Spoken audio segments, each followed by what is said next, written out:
আপোনালোকে চাই আছে মইলাপথাৰ বজাৰৰ নাইচ এনজিঅ'ৰ ভিডিঅ'। আপোনালোকে চাইছে এই যে আমি বস্তুবিলাক যে ভৰাই আছো এটা পেকেটত, তো একচুয়ালি আমি এইবিলাক বস্তু আমি দুখীয়া মানুহসকলক দিম। দুখীয়া মানুহ মানে একেবাৰে দুখীয়া, মানে ইনকাম কৰিব ৰাস্তা সেনেকুৱা সুবিধা নাই সিহঁতৰ। তো আমি ইয়াতে 16টা পেকেট বনাইছো, তো 16 ঘৰত দিম, আপোনালোকে চাব। ইয়াতে ঈদৰ দিনাৰ খোৱাৰ কাৰণে আমি গোটেইখিনি বজাৰ দি দিছো, যিখিনি লাগে আমি আইডিয়া কৰি দি দিছো। লগতে আমি ইয়াতে তাকে মুৰ্গীও দিম ইয়াৰ লগত। তো আপোনালোকে দেখা পাই আছে ইয়াতে টোটেল 17টা আইটেম আছে, 16-17টা আইটেম আছে। তো আপোনালোকে দেখি থাকক। আমি এতিয়া পিলপিলি ওলাই যাম। এতিয়া আমি গৈ আছো মইলাপথাৰ বজাৰৰ পৰা মৰিয়ম নগৰলৈ। মৰিয়ম নগৰৰ ভিতৰত যিবিলাক নতুন মানে ভাঙ্গা বস্তু বুলি কয়, আপোনালোকে গম পাই যে ভাঙ্গা বস্তু, তাতে আমি গৈ আছো। তো আমি আহি পালো ইহঁতৰ ঘৰত। তো আপোনালোকে চাওক, এই যে আমি বস্তুখিনি দিলো। তো একচুয়ালি এইটো আমাৰ ঈদৰ কাৰণে দিছো। এইটো যোনটো ঠাই দেখা পাই আছে আপোনালোকে, এইটো হ'ল মৰিয়ম নগৰৰ ভিতৰত। আমি যে গৈ আছো একেবাৰে নিৰীহ, মানে একেবাৰে দুখীয়া লোকসকলৰ ঘৰত গৈ আছো। কাৰণ যে সিহঁতৰতো ঈদত এসাঁজ খোৱাৰ কাৰণে সিহঁতৰো ইচ্ছা যায় অলপ ভালকে খাওঁ, সেইকাৰণে আমি এইখিনি বস্তু আমি ইহঁতৰ বাবে ৰেডি কৰিছো। একচুয়ালি আমি বেছি দিব পৰা নাই, কাৰণ এইটো আমাৰ নিজৰ তৰফৰ পৰাই দিছো। এইটো গভৰ্ণমেন্টৰ তৰফৰ পৰা কোনো আমাক সহায় কৰা নাই এতিয়ালৈকে, আমি যোৱাও নাই সহায়ৰ কাৰণে। তো একচুয়ালি আপোনালোকে চাই থাকক, এই যে বস্তুখিনি দি আছো। আমাৰ পাৰ পেকেটত আপোনালোকে দেখা পাই আছে যোনটো পেকেট, এইটো পেকেটত আমাৰ 650 টকা মান খৰচ হৈছে। তো আপোনালোকে দেখক কিমান ফূৰ্তি পাইছে মানুহ বিলাকে। তো সেইকাৰণে আমি ঈদৰ কাৰণে অলপ কষ্ট কৰি হলেও সিহঁতক আমি সহায় কৰিছো। আৰু যদি আমাৰ থ্ৰুদি আপোনালোকেও সহায় কৰিব বিচাৰে, তেতিয়াহলে আমাৰ ওপৰত দিয়া ফোন নম্বৰটোত, ফোন পে নম্বৰত আপোনালোকে 5, 10, 15, 20 আপোনালোকৰ যি মন যায় আপোনালোকে দি আমাক সহায় কৰিব পাৰে। আমাৰ লগত জড়িত হৈ দুখীয়া লোকসকলক সহায় কৰিব পাৰে।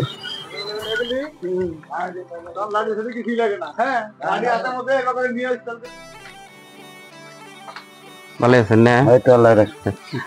এই যে আমরা মানে ঈদ উপলক্ষে নাইস এনজিও থেকে ময়লাপথার বাজারে, গোয়ালপাড়া ডিস্ট্রিক্ট ময়লাপথার বাজারের থেকে মানে নাইস এনজিও গ্রুপের থেকে ধরেন আমরা ঈদ খাওয়ার জন্য মানে প্রয়োজন মতো যতটুকু মানে মুরগি দিছি, খানিক চাউল, ধরেন নাস্তা খাওয়ার জন্য কিশমিশ, বাদাম ঠান্ডা কিবা কিবি, মানে মূলত 17টা আইটেম আছে মুরগি নিয়ে, অল্প অল্প করে আর কি।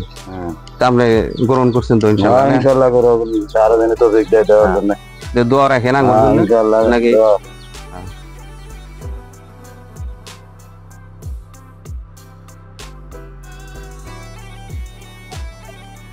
মই আৰু দুজন মানুহৰ নাম কৈ আছো।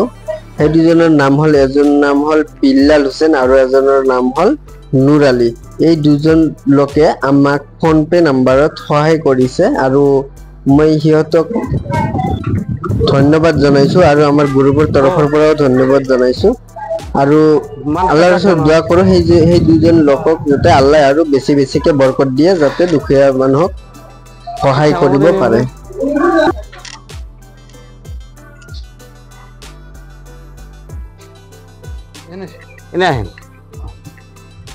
আমরা মানে ময়লাপথার বাজারে নাইস এনজিও থেকে না তখন ঈদ খাওয়ার জন্য মানে নাগাল মুরব্বী মানুষ যারা অসহায় ওদের নাই, ওগরে ওই মানুষগুলা যেমন মানে ঈদ খাওয়া উপলক্ষে আমরা মানে কিছু বাজার দিছি, বুঝছেন?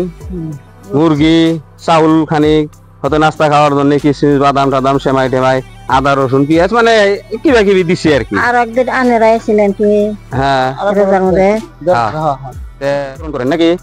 হ্যাঁ, ইটো কাম কৰাৰ বাবে আমাক আৰু এজন ব্যক্তিয়ে আমাক সহায় কৰিছে। তেখেতৰ নাম হ'ল SI চৌধুৰী। আমি বাবুল ভাই বুলি গম পাওঁ। ময়লাপথাৰ বজাৰৰ স্কিমো ইংলিছ স্কুলৰ অনাৰ, মানে মালিক। তেখেতে আমাক সহায় কৰিছে এইটো কামত। আল্লাহৰ ওচৰত দোৱা কৰো আৰু বেছি বেছিকে যাতে আমাক সহায় কৰিব পাৰে দুখীয়া লোকসকলৰ বাবে। তেখেতৰ ইনকামত আল্লাহ আৰু বরকত দিয়ক। আমরা না যে ময়লাপাতার বাজারে আমার একটা গ্রুপ আছে নাইস এনজিও নাম দিয়ে আমরা একটা এনজিও করছি বুঝছেন। হ্যাঁ তো ওই এনজিও গ্রুপের থেকে আমরা যেমন এটা ঈদ খাবার জন্য দিছি আর কি বুঝছেন। তাই আপনারা ইনশাআল্লাহ গ্রহণ করছেন তো না? এই যে মুরগি আছে, চাউল দেওয়া হয়েছে, আর যে ঈদ হিসাবে ধরেন নাস্তা খাওয়ার জন্য চেনি, বাদাম, কিশমিশ, মানে আদা, রসুন, পেঁয়াজ যা লাগে মূলত 17টা বস্তু আছে মুরগি নিয়ে, মানে কোনো বস্তু আপনার কেনা লাগবো না বুঝছেন। আমার জন্য দোয়া করেন, আমরা জানি আরো হয়তো নেক্সট ডে যাতে আরো এইভাবে মানে বেশি বেশি করে দেয় হারি নাকি আরো গরিব মানুষের পাশে দাঁড়ান হারি। নাইস এনজিওটা মানে গরিব মানুষের পাশে দাঁড়ানোর জন্য এই গ্রুপটা বানানো হয়েছে। আপনারা সবাই দোয়া করেন আমরা যাতে এইভাবে বরাবর করে যা হারি নাকি জায়গা না থাকেন না। এইটো যোনটো ঠাই দেখা পাই আছে আপোনালোকে, এইটো হ'ল গোৱালপাৰা জিলাৰ মৰিয়মনগৰৰ ভিতৰত পিতবাৰী বুলি কয়। আপোনালোকে চাই থাকক আমাৰ নাইস এনজিঅ'ৰ ভিডিঅ'। যদি ভিডিঅ'টো ভাল লাগিলে আপোনালোকে ভিডিঅ'টো লাইক কৰি লগতে শ্বেয়াৰ কৰি দিব, আৰু চেনেলটো যদি ছাবস্ক্ৰাইব নাই তেতিয়াহ'লে ছাবস্ক্ৰাইব কৰি দিব। আৰু যদি আমাক সহায় কৰিব বিচাৰে আমাৰ থ্ৰু দি আপোনালোকে যদি দুখীয়াসকলক সহায় কৰিব বিচাৰে তেতিয়াহ'লে ওপৰত দিয়া আমাৰ ফোনপে নাম্বাৰত আপোনালোকে পেমেন্ট কৰিব পাৰে। যি পেমেন্ট কৰে আপোনালোকৰ ইচ্ছা।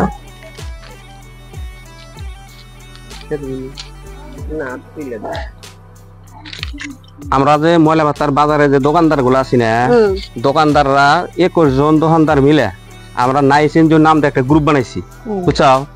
পাগল, অসহায়, দরিদ্র যে সমস্ত মানুষ, ইতিম মানুষ, স্বামী নাই, ছেলে সন্তান নাই, ওগরে যেমন আমরা অল্প অল্প সহায় করি আমগরে গ্রুপের থেকে পয়সা উঠায় বুঝছাও।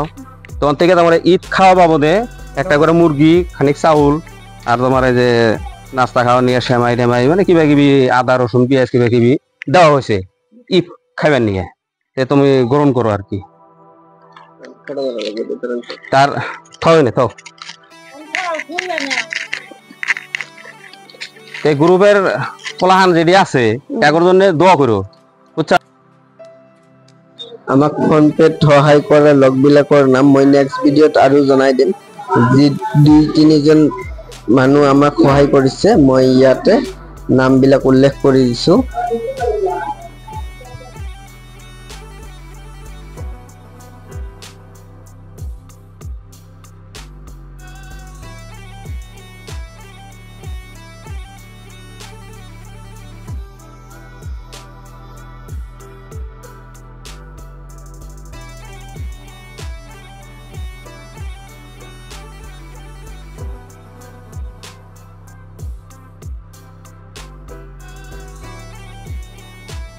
এইটো যোনটো ঠাই দেখা পাই আছে এইটো হ'ল আমাৰ গোৱালপাৰা জিলাৰ কৌশলা দাস স্কুলৰ ওচৰত। তো আপোনালোকে চাওক আমাৰ দিওঁতে ৰাতি হৈ গৈছে, তো এতিয়ালৈকে আমি দিয়ে আছো।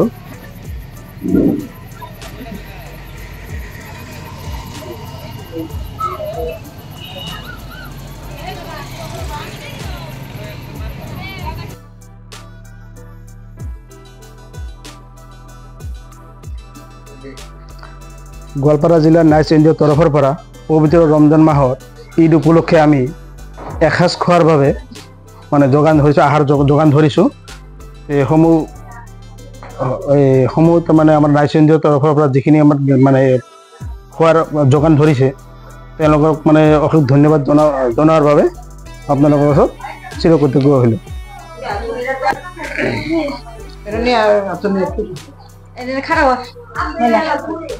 itu loh ini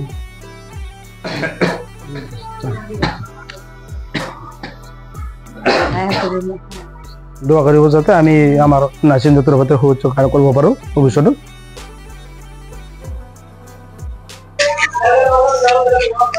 এইটো যোনটো ঠাই দেখা পাই আছে এইটো ঠাই হ'ল আমাৰ কৌশলা দাস স্কুলৰ সন্মুখত।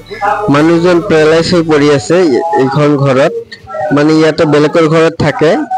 চাওক ইয়াতে বিচনা নাই, একো নাই, মানুহজন এনে আছে। আৰু আমি ঘৰটো চিনি নাপাই কাৰণে এই আমাৰ লগত যোনটো চাচা দেখিছে তেখেতৰ ঘৰৰ ওচৰতে সেই মুৰব্বীজনক দি আমি আমাৰ যোনটো নাইচ এনজিঅ'ৰ ঈদৰ কাৰণে যোনটো আমি দিছো খাদ্যবিলাক, এই খাদ্যবিলাক আমাৰ মুৰব্বীয়ে উঠাই দি আছে হাতত। তো আপোনালোকে এই মানুহজনৰ কাৰণে দোৱা কৰিব। মানুহজন একেবাৰে অসুস্থ, পেৰালাইছ হৈ পৰি আছে, মাটিৰ ঘৰত থাকে, চাওক খেতা পাৰি বহি আছে। তো এইখিনি আমাৰ আজিৰ কাৰণে শেষ হ'ল, আমি কালিলৈ আৰু যাম।